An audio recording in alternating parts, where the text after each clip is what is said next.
Buenas tardes a todos. Mientras acá colocan la presentación, yo sé que es complicado venir de comer y poner atención al 100 en una presentación, entonces para mí es un poquito complicado también hablar ante tanta gente, es siempre un reto y un nerviosismo. Entonces hoy me vine acompañado de alguien que quizás en Chile puedan conocer, quizás puedan conocer, ¿sale? Entonces, para distraerlos de su mente 5 minutitos antes de empezar con la presentación, ¿quién me dice cuántos hermanos tiene Bodoque?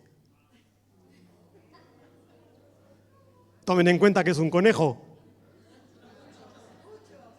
Bueno, tiene 68 hermanos, ¿sale? Según la página oficial de 31 minutos,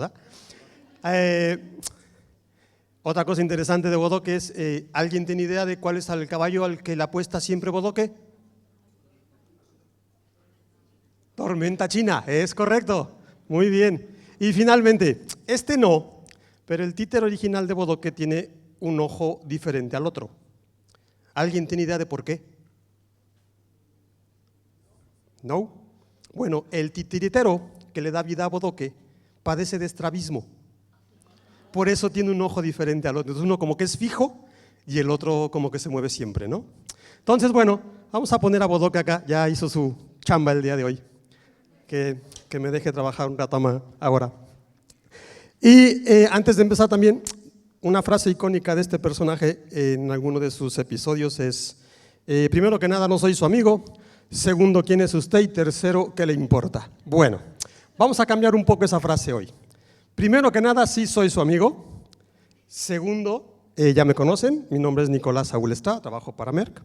Y tercero, sí me importa mucho que por allá apunten sus preguntas, sus comentarios o sus dudas para que después las discutamos o las resolvamos, ya sea después de la presentación o después en el último etapa de este curso en el conversatorio final. Bueno, entonces vamos a entrarle de lleno.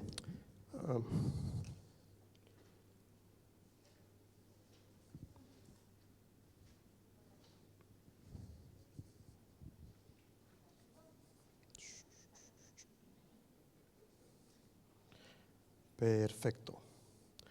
Ok, la idea es, cuando hablamos de normatividad y de cambios en normatividad, son muchos textos, es mucho bla, bla, bla, y a mí realmente eso no me gusta. Vamos a tratar de condensarlo lo más que se pueda. Y esta parte del anexo 1 que les quiero transmitir el día de hoy o compartir el día de hoy, habla alrededor del proceso aséptico y específicamente alrededor de la filtración esterilizante y de las nuevas tecnologías que el anexo 1 incorpora para proceso aséptico, que básicamente es tecnología single use y algunos otros sistemas que maneja como aisladores y restrictores de acceso para operadores. Bueno, primero que nada, cuando hay un cambio en alguna regulación hay que saber por qué se da ese cambio y básicamente esta revisión fue motivada por muchos factores, pero quizás los más interesantes es: uno, la necesidad de aplicar principios de gestión de calidad, de gestión de riesgo en calidad, y no es que no lo hayamos hecho, sino que fuéramos más intensos y profundos con ese tipo de sistemas. Dos, la inclusión de nuevas tecnologías y procesos innovadores, ahorita vamos a ver a qué se refiere esto. El deseo de lograr la alineación de esta norma con otras, como fueron las PICs, por ejemplo, o algunos reportes técnicos de la OMS. Y no es coincidencia que el anexo 1 se libere o salga ya revisado en la misma fecha en que hay una liberación también de un anexo de las PICs. ¿Ok? Para que se den una idea.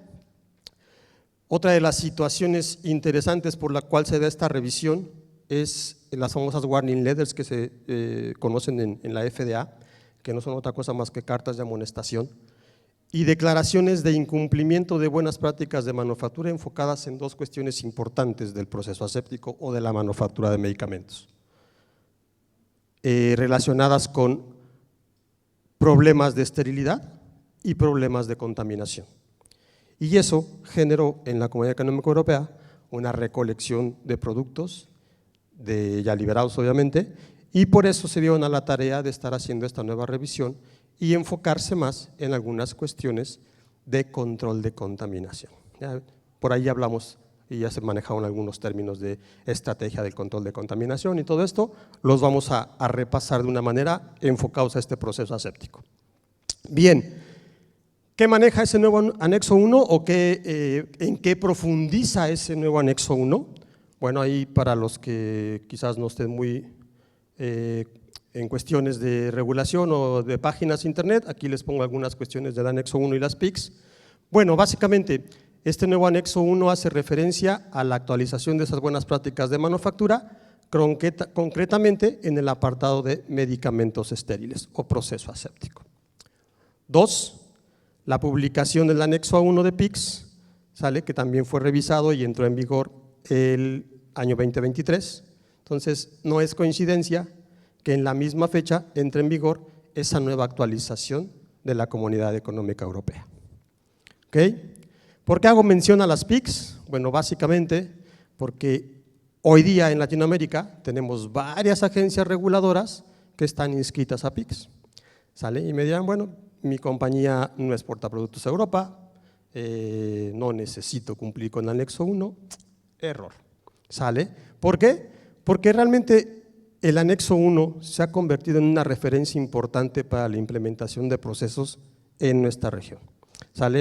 Yo que tengo la oportunidad de trabajar hoy día con la parte de Centroamérica y llego hasta lo que es Colombia, Venezuela y Ecuador, y antes de eso trabajé un poquito también con la parte del Cono Sur, cada vez veo más clientes o más usuarios de la industria farmacéutica que están apegándose a lo que es anexo 1, independientemente de que importen o no importen productos a este mercado. ¿Por qué? Porque es una de las regulaciones que hoy día abarca más situaciones para el control de procesos, insisto, específicamente en el proceso de producción aséptica. Y 4, y esto ya es un poquito apunte personal, en el futuro todas las compañías farmacéuticas van a tener como su estándar regulatorio el seguir este anexo 1. Apúntenlo por ahí y si nos vemos más adelante en algunos años recordaremos esta situación. Bueno, la idea final es que pues, el anexo 1 garantice que se evite la contaminación microbiana por partículas, por endotoxinas o por pirógenos. Casi no hemos visto ese tipo de cosas a lo largo de la semana, ¿no? Es pura coincidencia. Y finalmente, que garanticemos al paciente un producto que tenga pues, calidad, eficacia y seguridad. Bien, entonces, vamos de lo general a lo particular. ¿Qué incluye este nuevo anexo 1? Bueno, incluye la implementación de una estrategia de control de contaminación. ¿Qué rayos es eso? Ahorita lo vamos a ver. 2, la inclusión de sistemas de calidad farmacéutica, el reforzamiento de lo que es cuestión de gestión de riesgos, ICH 8, 9 y 10. Y algo bien interesante, apúntenselo, ampliación de los requisitos de monitoreo, ¿vimos algo? Creo que no, va, en la semana.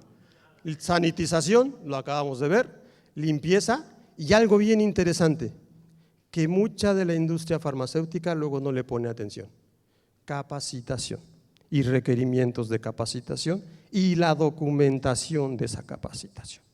¿Ok?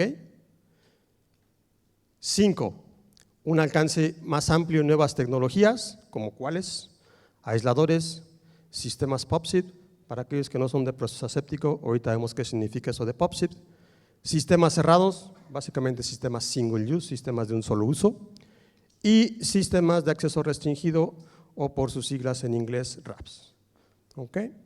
Bien, esta presentación como tal se va a enfocar en 2 temas importantes, la estrategia de control de contaminación y vamos a ver qué significa sistemas POPSIT, que son sistemas cerrados y cómo estos aportan nuevas e interesantes ventajas a lo que es la manufactura de procesos asépticos.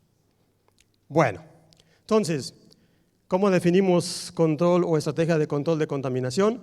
Básicamente es un conjunto planificado de controles para lo que son microorganismos, pirógenos, endotoxinas y partículas.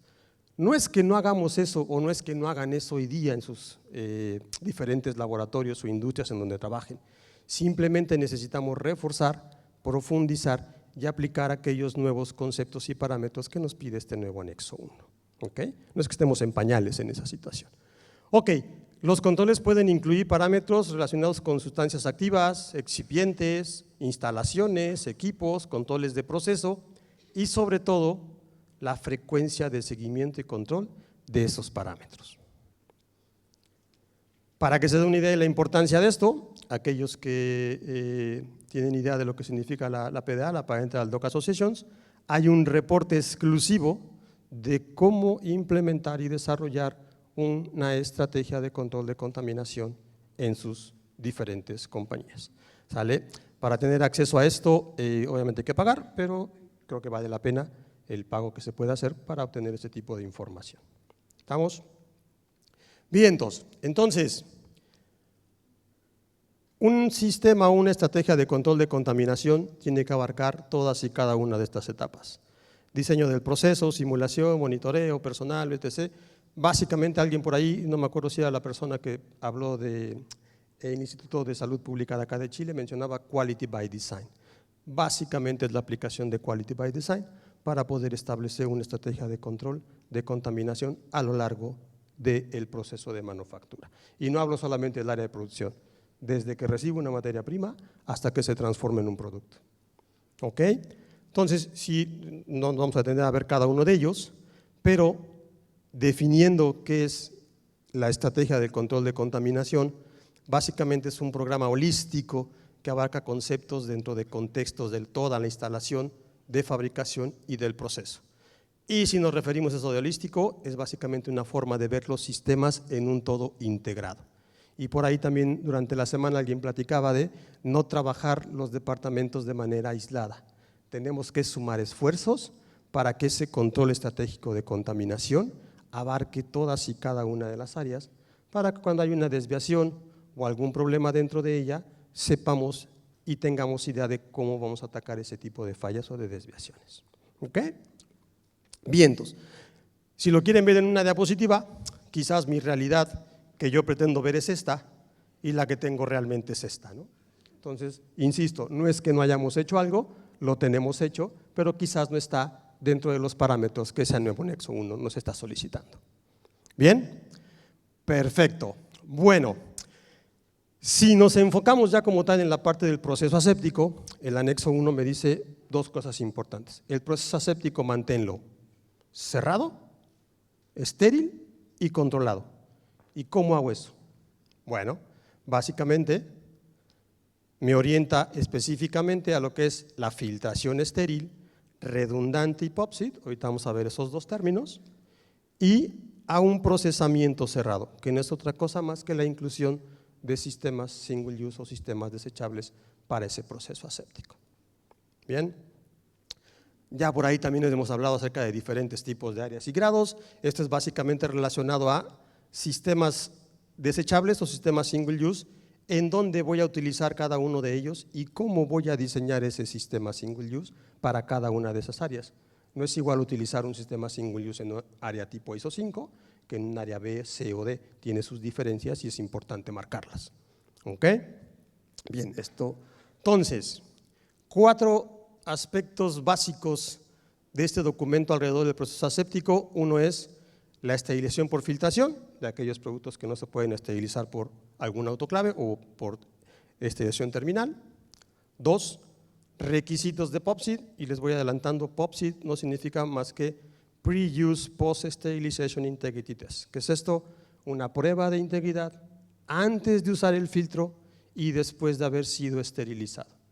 Importante porque dependiendo cómo esterilicemos el filtro, ese filtro puede sufrir estrés y ese estrés puede dañar ese filtro. No importa si es esterilización por autoclave, si es por alguna radiación, ya sea rayos X, tenemos que verificar que este filtro esté íntegro antes de utilizarlo. ¿Ok? Sistemas cerrados y sistemas single use. Todos ellos lo van a encontrar en la sección 8 de ese documento. ¿Ok?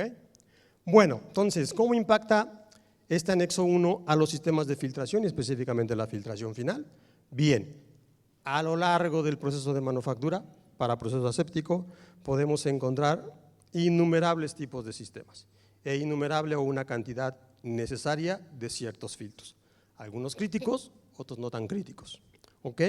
Entonces podemos encontrar, y dependiendo de dónde se encuentre el filtro, pues las expectativas a cubrir son diferentes. Entonces tenemos filtros para reducción de biocarga, por ejemplo, tenemos filtros de venteo, la filtración esterilizante final, algunos filtros de descarga, ahorita les explico para qué son estos filtros. Más filtros de venteo ya dentro del llenado aséptico propiamente, algunos productos necesitan una atmósfera inerte para ser llenados, por ejemplo, y si hablamos de procesos de liofilización o cosas así, pues también otros filtros de venteo. La importancia, la criticidad de estos radica en, básicamente, estos filtros.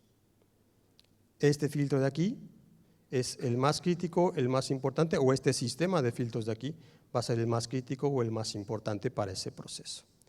Bien, si esos son los filtros importantes, ¿cómo yo desarrollo y cómo yo llego a que esos filtros son los específicos para cada proceso de filtración? Bueno, hay que cumplir una serie de pasos. Número 1, la filtración estéril debe realizarse lo más cerca posible del punto de llenado. Lo más cerca posible del punto de llenado. ¿Qué tan cerca es cerca? Creo que es el único punto al cual el anexo 1, desde mi particular punto de vista, le hace falta detallar. Y tiene cierto sentido que no lo detalle específicamente, porque cada área de producción es completamente diferente a otra. En tamaño, en dimensión, en cantidad de productos que genero, si es una línea de producción por ampolletas, si es por viales o si es multiproductos. Entonces, en ese sentido, nos da cierta libertad, cierto albedrío de determinar qué tan cerca yo debo de colocar esos filtros antes del punto de llenado final. ¿Okay? 2, diseñar ese sistema de filtración que sea compatible con el producto farmacéutico, ya que hay otra gran importancia de profundidad en ese anexo 1. El manufacturador de productos es responsable de conocer a detalle su producto y su proceso. Si ustedes no tienen ese conocimiento profundo de esas actividades, están en problemas, ¿sale? La otra es la validación del filtro, que debe realizarse en las peores condiciones posibles, como ven, no nada más monitoreos o determinación de sanitizantes, cosas así, en ese tipo de condiciones de peor caso. Permitir que las pruebas de integridad se puedan realizar en sitio y preferentemente en sistemas cerrados. La integridad de los filtros estériles debe validarse o verificarse antes de su uso, el famoso POPSIT, y también incluir aquellos filtros de venteo o de actividades anexas al proceso aséptico que no sean tan críticos, pero que deben de cumplir con un cierto requerimiento de prueba de integridad. Bien, entonces, entrando en detalle lo que es el anexo 1 y este tipo de mensajes o de conceptos. Filtración redundante. Ya todos sabemos que un proceso aséptico quizás es de los más importantes, de los más críticos y de los más complejos para llevar a cabo en una industria farmacéutica, sin ser peyorativos para las soluciones orales y las soluciones de tabletas y cosas así. Este es uno de los procesos de fabricación más complicados y esas soluciones o líquidos deben filtrarse mediante una filtración por medio de un filtro grado esterilizante. Punto 2, que haya sido validado adecuadamente para obtener un producto estéril. ¿Qué significa adecuadamente? Ahorita lo vamos a ver. ¿Sale? Otra situación, la selección del filtro utilizado debe garantizar que sea compatible con el producto. Por eso les insistía yo que ustedes deben de conocer a profundidad su producto y su proceso para que la elección de este filtro sea la más adecuada posible. Hoy día, acérquense a su proveedor de filtros de confianza, no porque yo venga de Mer u otra cosa, pero al que sea, al que le compren, y si no tienen un reporte de dimensionamiento del filtro que están ocupando en sus procesos, pídanselo.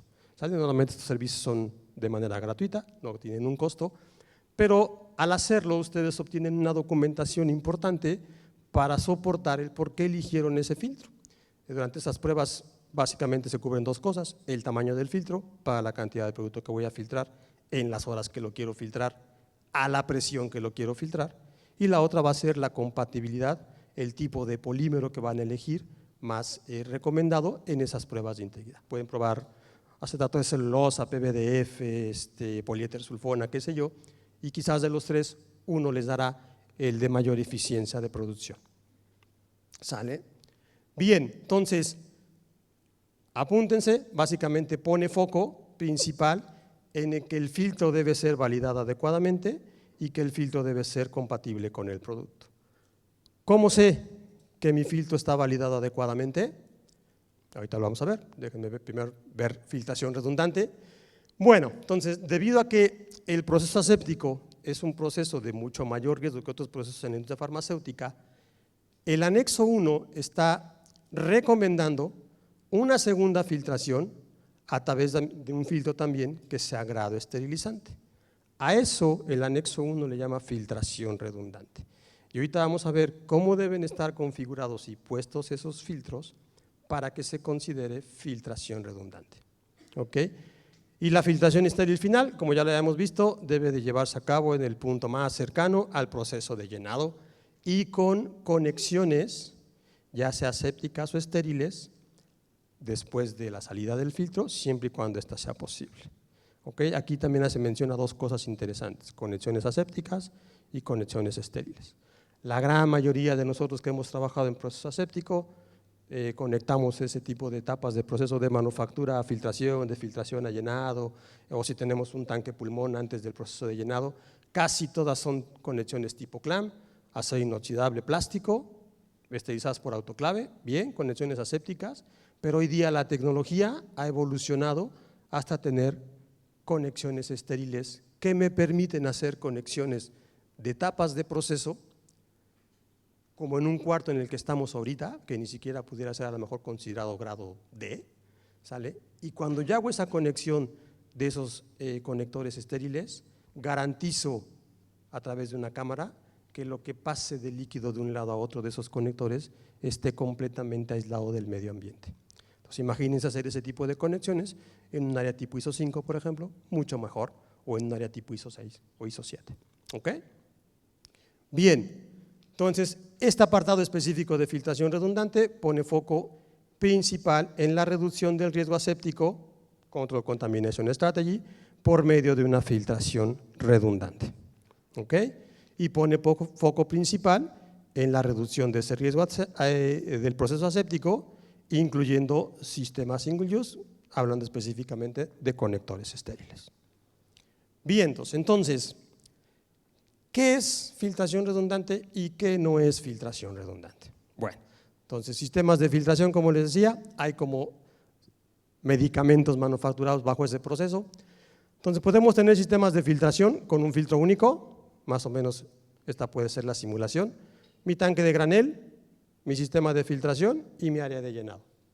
Bien, la gran mayoría de industria farmacéutica es lo que hacemos hoy día. Podemos tener un filtro para reducción de biocarga y, importante, esto debe estar declarado así en su registro de medicamentos. Entonces, aunque este filtro fuera de 0.2 micras, pero si lo tengo declarado como filtro reductor de biocarga, no se considera una filtración redundante.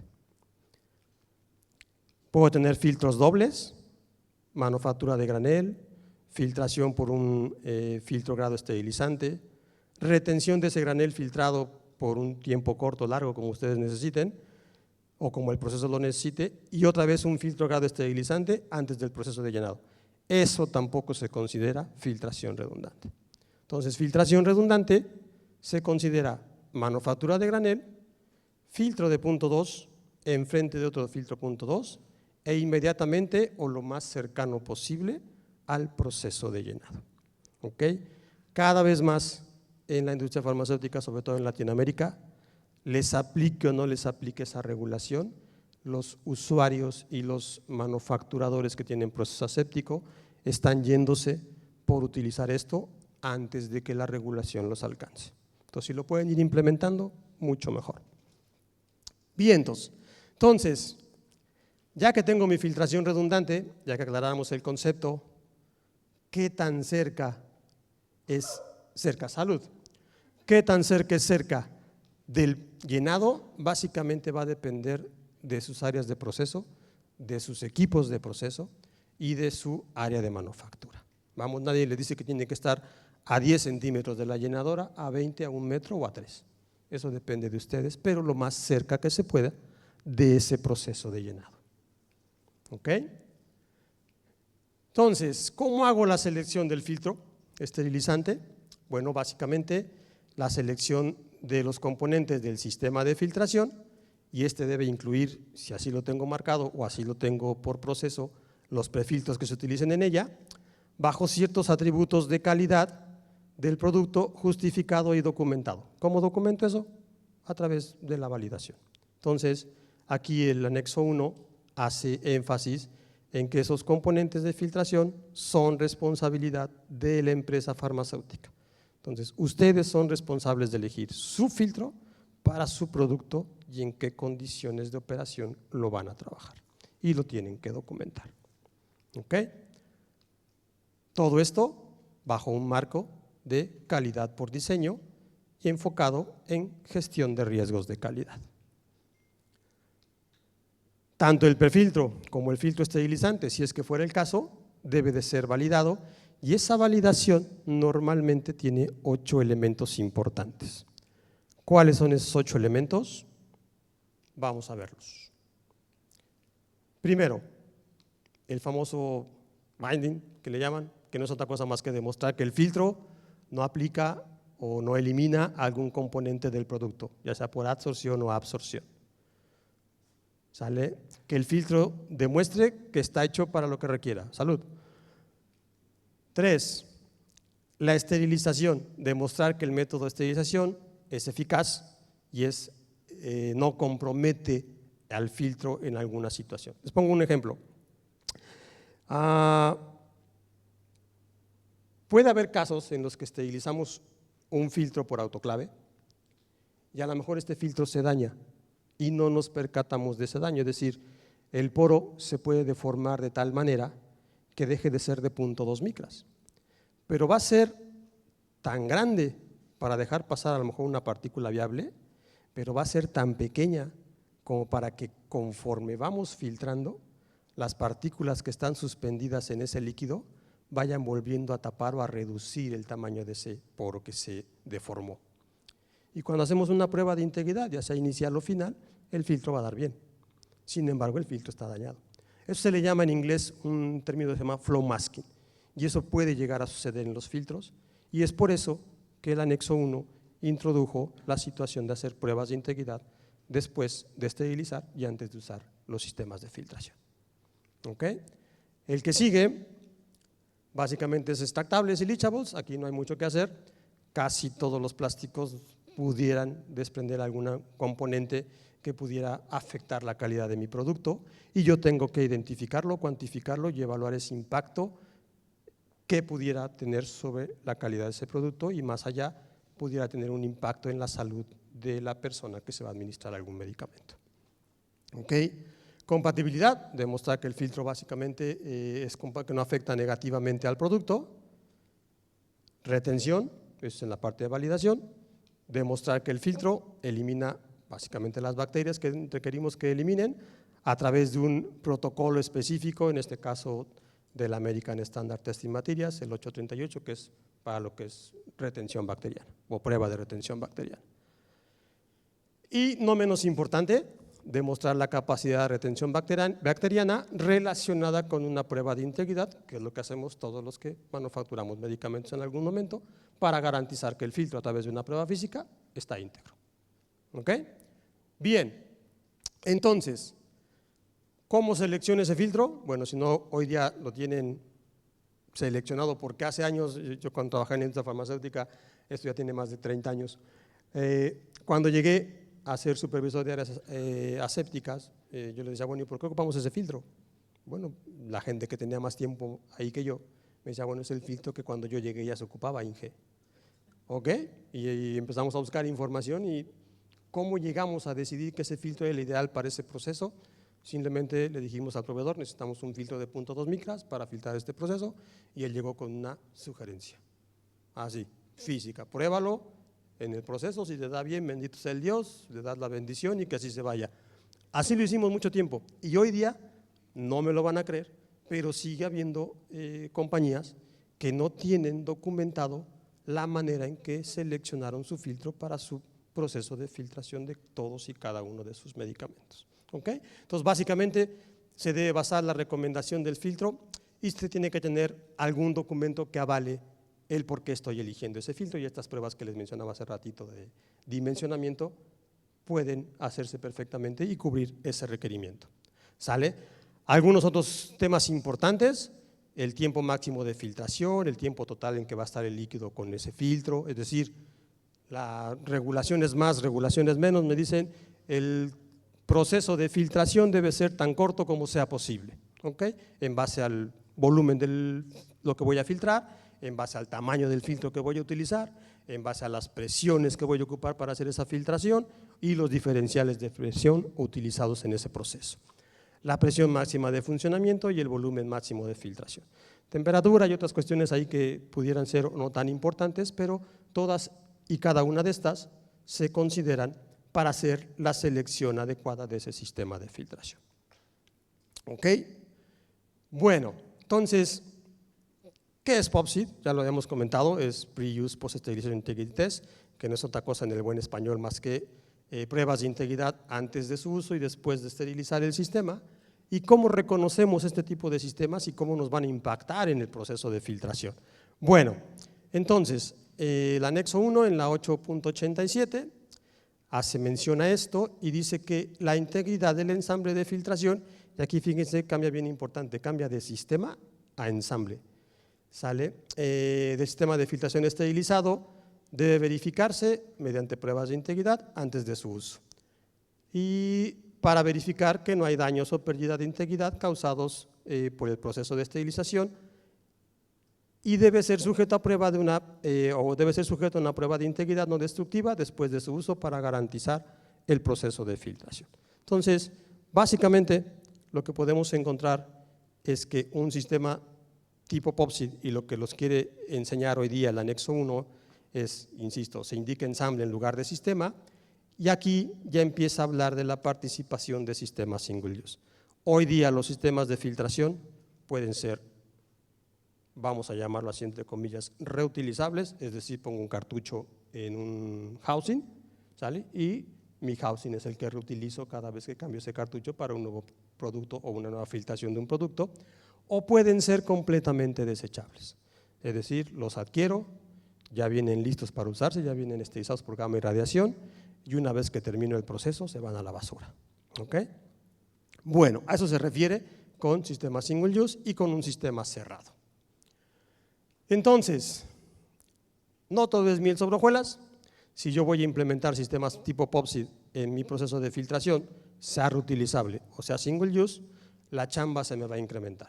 ¿Por qué? Porque si antes nada más le hacía prueba de integridad a un solo filtro, hoy tengo que hacer algunas pruebas de integridad más con respecto a ese proceso. ¿Okay? Para que se den una idea, este pudiera ser un ensamble tipo single use de filtración esterilizante, filtro de 0.2 micras, filtro de 0.2 micras, uno enfrente del otro, filtración redundante, y de aquí para acá el proceso de llenado, y de aquí para acá la manufactura. Entonces, atendiendo a esto, pues yo tendría que hacerle prueba de integridad a este filtro. Ojo, cuando hablamos de tecnología, cuando hablamos de sistemas de filtración redundante, el filtro que está más próximo al proceso de llenado se le considera o se le llama filtro primario, ¿sale? Y el que está más alejado se le denomina filtro secundario. Entonces, yo tengo que hacer la prueba de integridad a este filtro primario. Si me da bien, qué bueno, ok, pero en este tipo de sistemas y accesorios, yo tengo otros filtros que están implicados en el proceso para garantizar que no haya penetración de microorganismos a ese sistema. ¿Okay? Hay filtros hidrofóbicos para hacer la conexión al aire o al gas con el que voy a hacer la prueba de integridad, o si tengo equipos automatizados donde voy a colocar el equipo automatizado de pruebas de integridad, y tengo que tener filtros de desfogue tanto de la solución de humectación como de el aire con el cual voy a hacer la prueba de integridad. ¿Sale? Hay diferentes tipos de sistemas, hay algunos en el mercado, estos por ejemplo son, o hay unos que se llaman Millipack Barriers, que son unos filtros, digamos, únicos en el mercado, porque tienen la facultad o la ventaja de ser duales. Tienen una capa hidrofílica y cuando humecto por ahí sale el exceso de humectación, y tienen una capa hidrofóbica que cuando lo conecto para hacer la prueba de integridad, por ahí sale el aire de esa prueba de integridad. Recuerden que una prueba de integridad debe estar siempre abierta a la atmósfera para poder hacer esto. Entonces tengo esos filtros y tengo los filtros de venteo. Entonces, o de aire. Tengo que hacer si antes tenía que hacer una prueba de integridad, ahora tengo que hacer al menos 5 pruebas de integridad. ¿Vale? Uno por cada puerto que yo coloque para introducir aire o gas para esa prueba de integridad y uno o más que yo coloque para lo que es la eliminación de los fluidos de humectación. Y si por alguna razón este filtro me da mal, tendré que hacer una siguiente prueba de integridad, que es el filtro backup o redundante, para garantizar el proceso de filtración de ese medicamento. Y algo bien interesante, si a mí me sucede esto, no quiere decir que simplemente termino de fabricar, hice la prueba de integridad del segundo filtro, para eso lo puse, para garantizar mi proceso de filtración y se acabó. No, si ustedes tienen una situación de ese tipo, yo cuando valido un sistema de este tipo, digo que un solo filtro es necesario para hacer un fluido estéril o obtener un fluido estéril, y así lo valido, no tengo que validar los dos. Entonces, cuando yo tengo una prueba de integridad fallida en este filtro primario, tengo la oportunidad de respaldarme en el filtro redundante, pero tendría yo que hacer una prueba o tendría yo que hacer una investigación de por qué falló el filtro primario, ¿sale? Y poder liberar ese producto, pero hacer una situación de revisión exhaustiva de por qué ese filtro falló. El filtro que está acá simplemente va a ser un backup para este que está aquí. Y cada vez que este filtro falle, tengo que trabajar en ese tipo de procesos de investigación. ¿Ok?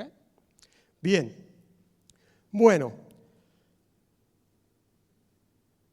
durante el proceso de filtración, en algunas ocasiones tengo que muestrear, y en ese sentido los muestreos también deben de ser preferentemente cerrados, y para ocupar sistemas de muestreo cerrados recurrimos también a la tecnología single use. Ese sistema o ese proceso de toma de muestra me va a permitir 2 cosas, 3. Proteger a la muestra que no se contamine, proteger al granel que estoy muestreando, pero también si hablamos de productos que son agresivos, entre comillas, como oncológicos, citotóxicos, hormonales, proteger al operador que no esté en contacto con ese tipo de productos. ¿Ok? Entonces, los muestreos de biocarga de un producto a granel deben tomarse inmediatamente antes de la filtración estéril final. Si hablamos de una filtración redundante, se debe tomar antes del primer filtro. Ojo, primer filtro, no filtro primario, ¿sale? Que son cosas diferentes. Entonces aquí hace mención, sin mencionarlo, de los sistemas de muestreo cerrados tipo single use.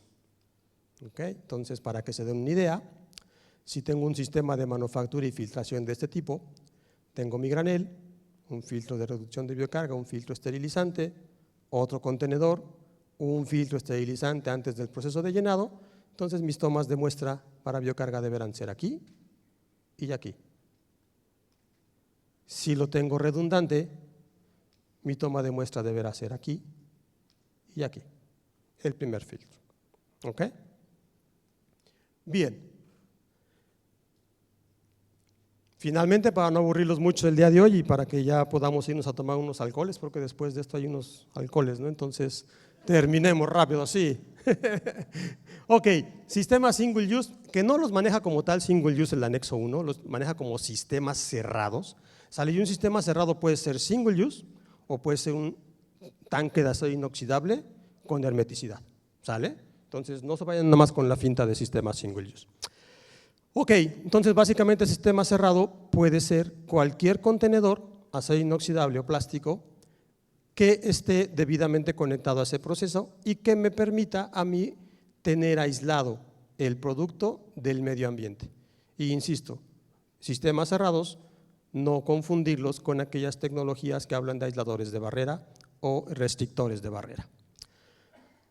La idea de ocupar un sistema cerrado es básicamente reducir el riesgo de contaminación microbiana por partículas, por pirógenos, y básicamente esto hace referencia al control o a la estrategia de control de contaminación. ¿Ok? Entonces, suena mucho a eso. Para que se den una idea más ejemplificada de sistemas cerrados o sistemas single use, puede ser cualquier tipo de sistema que involucre alguna de estas imágenes que están por aquí, ya sea desde los contenedores o las bolsas específicas de tecnología single use. No confundir con restrictores de barrera o aisladores que me permiten nada más o me dan la facultad de evitar que los usuarios o con los operadores tengan un acceso libre a los procesos de manufactura, sobre todo a la parte del llenado. ¿Ok? Es fundamental determinar en dónde voy a ocupar ese sistema cerrado, cómo lo voy a diseñar. No es igual tener un sistema cerrado, vamos a hablar de tecnología single use, un sistema de tecnología single use, un ensamble que voy a ocupar para un proceso en un área tipo ISO 5, que un sistema single use que voy a ocupar para un proceso de manufactura, por ejemplo, para mezclado, homogenización o disolución. Son completamente diferentes. Las características de las áreas donde lo voy a ocupar son diferentes y por ende el diseño de esos ensambles tendrá que ser completamente diferente. Entonces, cuando quieran incursionar en esto de la tecnología single use, pregúntense dónde la quiero ocupar y entonces voy a poder definir precisamente cuáles son las características que debe de cumplir ese sistema single use. ¿Cómo lo voy a hacer? Estableciendo mi sistema de control de contaminación. Perfecto. Ya les comentaba hace ratito, estamos muy acostumbrados a ocupar sistemas de conexión entre las diferentes etapas de proceso tipo asépticas. Hoy día eso ya evolucionó y podemos encontrar en el mercado un montón de sistemas o de conectores tipo estériles. Básicamente, cualquier conector estéril, la magia se lleva a cabo en esta cámara. Normalmente es una conexión alfa, beta o hembra macho, como le quieran llamar, pero esta cámara aquí o esta cámara acá me permite aislar el fluido que va a pasar de un lado a otro del medio ambiente. Así es un área ISO 5, 6, 7 u 8, yo puedo ocupar un conector de ese tipo y garantizar que lo que pasa por ahí es prácticamente imposible que se contamine. Y para eso hay pruebas que se realizan y documentación que se genera para garantizar ese proceso. Muy bien. Estas son otras que no hace mucho sentido en esta plática del día de hoy, pero lo que les comentaba hace ratito, el tipo de ensamble single use o sistema cerrado que voy a ocupar debe basarse en su diseño en base a los procesos que se llevarán en cada área de fabricación. Obviamente los más críticos son los que se van a ocupar en un área tipo grado A o ISO 5. ¿Ok? Se pueden ocupar en áreas de calificación menor, sí, y serán bienvenidos porque me van a dar una garantía mayor de poder cubrir con esos requerimientos del proceso aséptico que están marcados en las diferentes regulaciones. Entonces, la confirmación de la esterilidad o del riesgo microbiológico debe ser calificada y debe de confirmarse con una consistencia de desempeño. Otra vez, estrategia de control de contaminación. ¿Ok? Entonces, para que se lleven a casa, el anexo 1, la nueva revisión, entró en funcionamiento hace un año, en agosto del 2023. Hace hincapié mucho más amplio en lo que son nuevas tecnologías como aisladores, sistemas de barrera, sistemas cerrados, sistemas single use, conectores estériles y sistemas de muestreo. Hace mucho énfasis en el concepto y aplicación de una estrategia de control de contaminación que es clave para el proceso aséptico. enfoque en la gestión de riesgos. Por primera vez se menciona filtración redundante en una directriz de la Comunidad Económica Europea. Hace hincapié en las pruebas de integridad cerradas tipo POPSIT y que tu sistema de proceso aséptico sí puedes utilizar tecnologías novedosas como la single use que te permitan manejar un proceso aséptico de forma cerrada. ¿Ok? Finalmente, para despedirme, si requieren un poco de más de asesoría con respecto a esto, Better Call Saúl, como yo le llamo, pero no ese Saúl, sino este Saúl. ¿Ok? Muchas gracias.